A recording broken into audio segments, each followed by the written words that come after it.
안녕하세요. 오늘도 사연살롱을 찾아주셔서 감사합니다. 결혼 6년차, 행복한 가정을 꾸리고 있는 30대 중반 여자입니다. 어려운 일이 닥쳐봐야 누가 진짜 내 편인지 알 수 있다는 말이 있죠. 딱 저희 시댁을 두고 하는 말 같았어요. 고교 졸업을 앞두고 대학 진학을 위한 상담은 제 인생의 가장 큰 고민을 던져줬어요. 원하는 학교에 들어가기 위한 점수가 부족했냐고요? 아니요. 다행히도 수능 성적은 제가 원하던 학교 학과에 들어가기에 충분했어요. 제 걱정은 바로 저희 아빠였는데요. 저희 부모님께서는 제가 아주 어릴 때 이혼하셨고 아빠는 저를 홀로 키우셨어요. 사실 제가 워낙 어릴 때 이혼하셔서 엄마에 대한 기억은 전혀 없었고 늘 제 인생은 아빠와 함께 했는데요. 아빠는 엄마의 부재를 미안해 하셨죠. 하지만 저는 아빠의 존재만으로도 전혀 부족함을 느끼지 않고 학창시절을 보내게 되었어요. 집안 사정이 넉넉하지도 않았지만 행복했어요. 싱글파파로 저에게 평생 헌신한 그런 아빠를 두고 서울로 대학을 간다는 게 내키지 않아서 전액 장학금을 받을 수 있는 지역의 대학을 생각하고 있었습니다. 아빠는 뜬금없이 저한테 밥 먹으러 가자며 고급 갈비집으로 데리고 갔어요. 그곳에서 아빠와 처음으로 대학 진학에 대해 이야기하게 되었어요. 아빠, 나 이번에 전액 장학금 받고 우리 집 근처에 있는 대학 가려고. 내가 열심히 하면 서울이든 여기든 똑같아.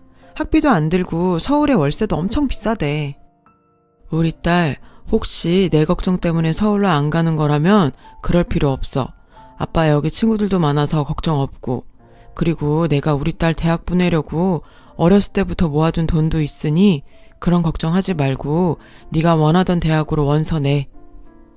아빠는 학비와 생활비로 쓰라며 통장 하나를 내미셨고 제 손을 꼭 잡고 이야기하셨어요.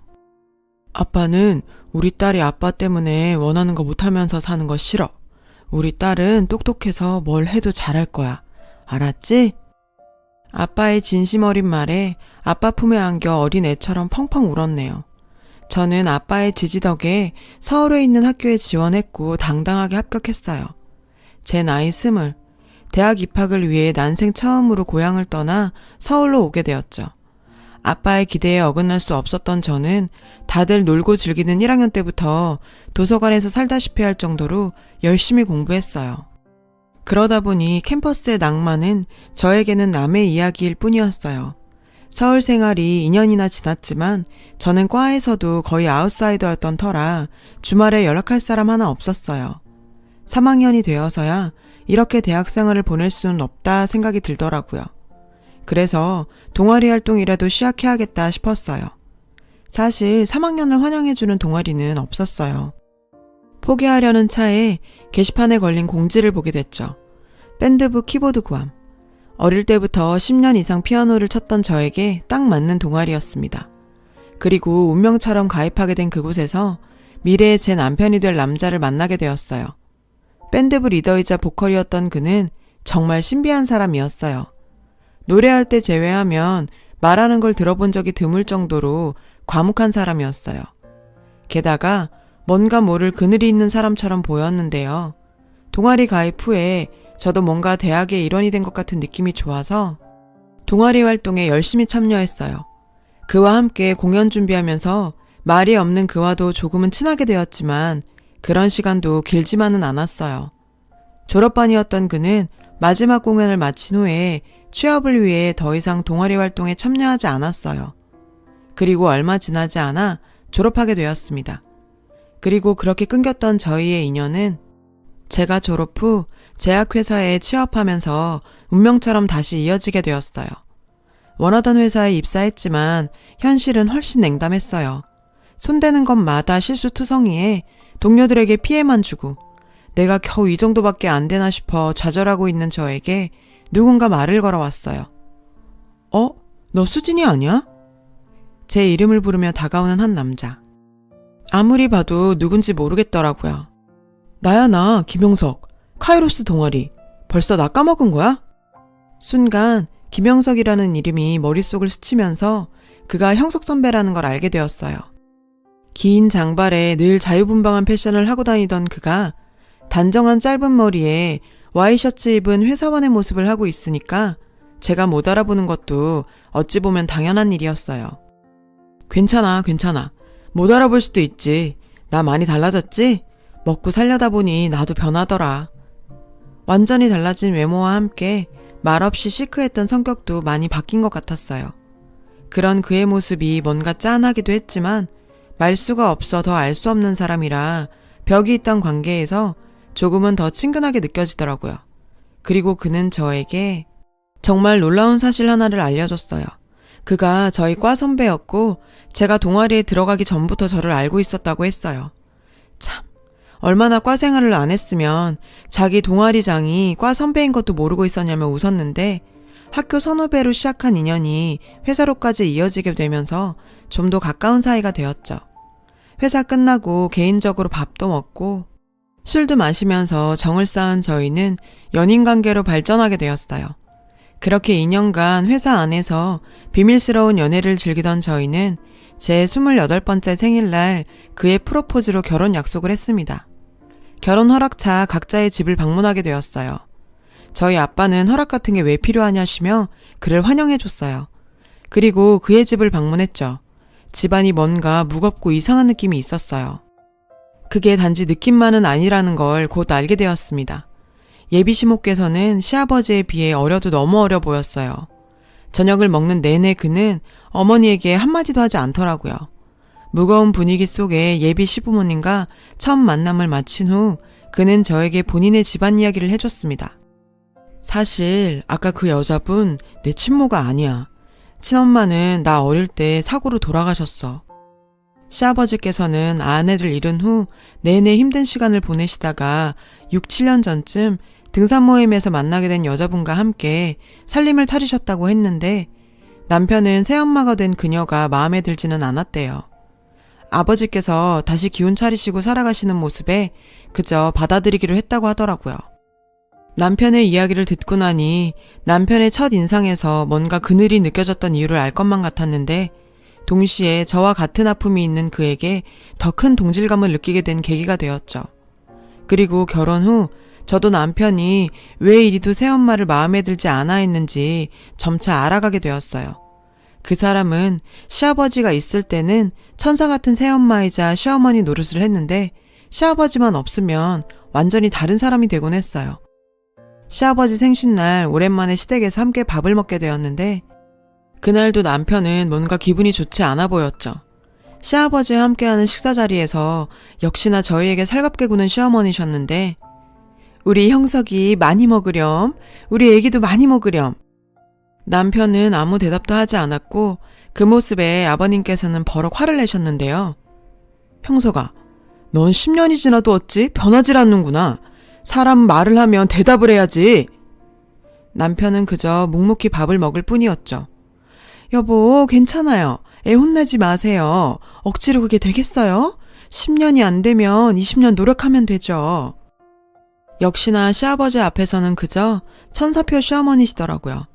화가 나신 아버님께서는 주방을 나가버리셨는데요. 그때부터 시어머니의 완벽히 다른 얼굴이 드러났어요. 얘야, 넌 네 남편이 그런다고 너까지 대답을 안 하니? 네 남편이 나 개무시한다고 너도 나 무시하는 거야? 그래? 아버지의 행복을 위해 지금도 꾹 참고 있는 남편은 마치 늘 당하던 것인 양 흘려들었어요. 남편의 그런 모습에 시어머니의 불똥은 늘 저로 향하게 되었어요. 결혼 2년 만에 아이를 가진 저는 출산을 위해 휴직을 하게 되었습니다. 그때부터 시어머니의 괴롭힘이 시작되었죠. 변호사셨던 시아버지는 늘 재판 준비로 바쁘셨던 터라 집에는 시어머니만 계셨고 이런저런 핑계를 대가면서 저를 집으로 불러들이더라고요. 얘야, 너는 여자애가 돼서 김치도 하나 못 담그니? 친정엄마가 없으니 이런 거 하나도 못 배웠지. 아니 어머님, 아무리 그래도 말씀이 좀... 뭐라고? 너 시애미한테 대드는 거니? 지금 나 무시하는 거니? 일부러 저에게 시비 걸듯 공격하는 시어머니는 무슨 말만 하면 자기를 무시하는 거냐며 소리치셨어요. 그런 일이 있고 나면 도대체 시아버지께 어떻게 말했는지 몰라도 시아버지의 꾸지람이 이어졌는데요. 애기야, 아무리 그래도 네 시애미다. 너도 지킬 건 지켜다오. 시아버지의 호통 앞에 저는 그저 시어머니께 사과드릴 수밖에 없었죠. 시어머니는 시아버지 뒤에 숨어서 저를 보며 조소를 날리고 있었고요. 그 모습에 정말 스트레스가 날로 쌓여만 갔고 극심한 스트레스로 인해 뱃속의 아기까지 위험한 상황에 놓이게 되었어요. 뒤늦게 상황을 알게 된 남편은 자신이 전부 해결하겠다며 저와 함께 시어머니를 찾아갔어요. 도대체 왜 그러시는 겁니까? 왜 제 차를 자꾸 괴롭히는 겁니까? 예, 내가 언제 네 차를 괴롭혔니? 시어미가 며느리한테 일 좀 시키는 게 괴롭히는 거니? 남편은 뭔가 결심한 듯 단호하게 말했어요. 나 당신이 숨겨놓은 아들 있는 거 다 알아. 그저 아버지가 행복해 하셔서 아무 말 안 하고 넘어갔는데 내 여자까지 건드리면 나도 더 이상 안 참아. 그 순간 시아버지께서 집으로 들어오셨고 시어머니는 마치 핍박받는 새엄마의 빙이 된 듯 하더라고요. 나는 그저 너희랑 잘 지내려고 좋은 시어미가 되고 싶어서 그런 건데.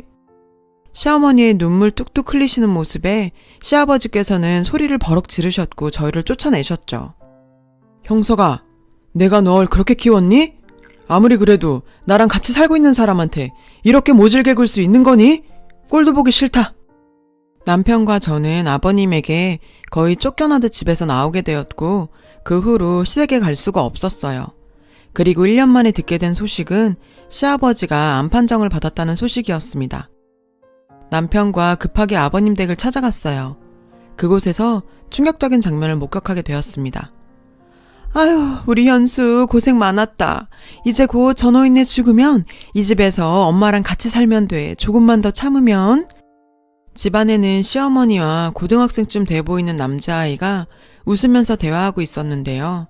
남편이 그렇게 화가 난 모습은 정말 처음 보는 듯 했어요. 아버지가 왜 죽어? 그리고 누구 맘대로 너희가 이 집에서 살아? 남편의 갑작스러운 등장에 시어머니는 상당히 놀란 눈치였고 자기 친아들을 등 뒤로 숨기더라고요. 뭐라는 거니? 너희가 여길 왜 와? 누구 맘대로 왜 여길 들어와? 저 영감 너희 때문에 암 걸린 거야. 니들이 속 썩여서. 그리고 말은 바로 해야지. 네 아버지 죽으면 이 집 내 거야.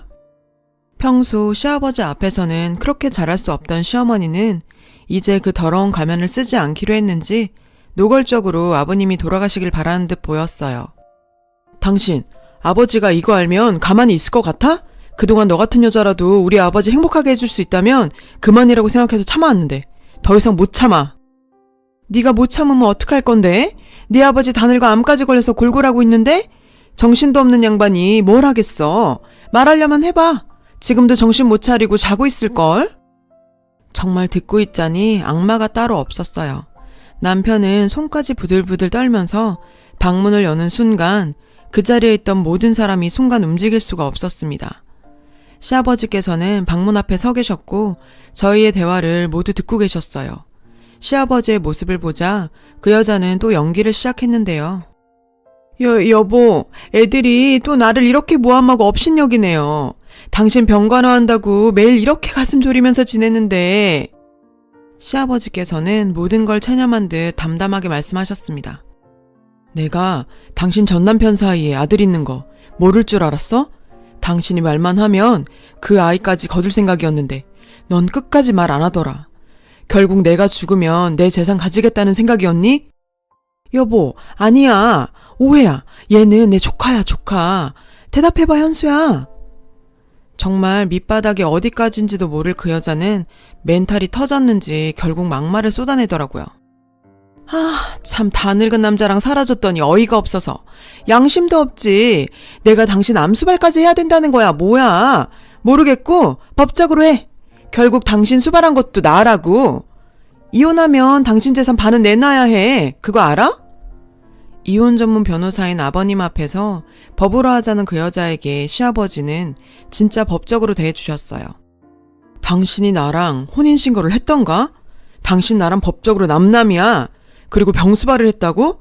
잠이나 자라고 약에 수면제 타준 게 병수발이니? 내 재산 당신한테 100원도 못 줘. 소송 걸려면 걸어봐. 그리고는 시아버지께서는 저희에게 사과하셨어요. 형서가, 애기야, 내가 미안하다. 모두 내 잘못이다. 내가 너희를 오해했구나. 그렇게 속 깊은 너를 두고 면목이 없다. 그 여자는 아버지께 약이라고 속이고 수면제와 계속 같이 먹였고 그 때문에 계속 잠만 주무셨던 건데요. 자신이 더욱 정신이 흐릿해지니 이상해서 결국 수면제를 알아내게 되신 거예요. 남편은 이러한 사실을 알게 되니 그 여자를 더욱 용서할 수 없었겠죠. 시아버지께 위험한 수면제를 계속 먹인 그 여자를 고소하게 되었어요. 참, 법이란 게 저희 마음 같지가 않더라고요. 아프신 아버지께 수면제인 걸 알면서도 과도하게 먹인 그 여자에게 감방행이 아닌 겨우 벌금형이 떨어지게 되었어요. 웃기죠?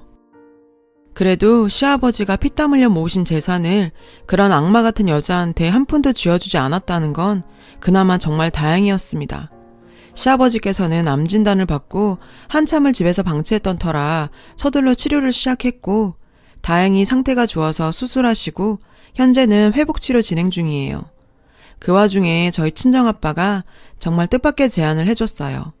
둘 다 혼자 늙어가는 처지에 사돈 공기 좋은 곳으로 모셔서 요양하면서 같이 살아도 좋을 것 같다며 고향에 있는 집을 처분하고 올라오셨거든요.